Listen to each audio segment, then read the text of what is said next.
Dans un communiqué de presse du lundi 12 décembre 2022, le ministère des Communications et Médias en République démocratique du Congo a dénoncé avec la dernière énergie la présence irrégulière et l'exercice professionnel sur le sol congolais de certains journalistes des médias propagandistes et communicateurs de la solde du pouvoir de Kigali. Cette question est analysée ici par un cadre de la société civile congolaise, Prince Numbi. Donc, pour moi, en tant qu'activiste, c'est d'abord une honte si j'étais à la place du ministre des Médias, parce que je ne pouvais pas lancer ça.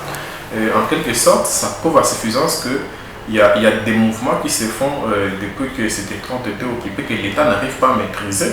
Parce que si le gouvernement dit que c'est la présence ou encore c'est l'infiltration, moi je ne peux pas accepter ça comme infiltration parce que du fait que ces rebelles contrôlent nos frontières, c'est supposé que tout ce qu'il y a là-bas comme échange avec des pays limitrophes, c'est dans les mains des rebelles.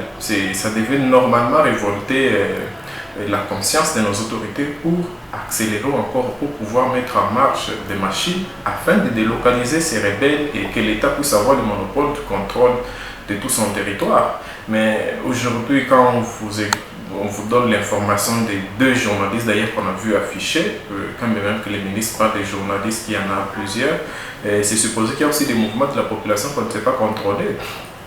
C'est pareil à la présence des armes lourdes qui entrent dans des localités occupées que l'État ne sait pas contrôler. Donc je me dis que pendant cette période ici, l'État devait beaucoup plus activer des machines.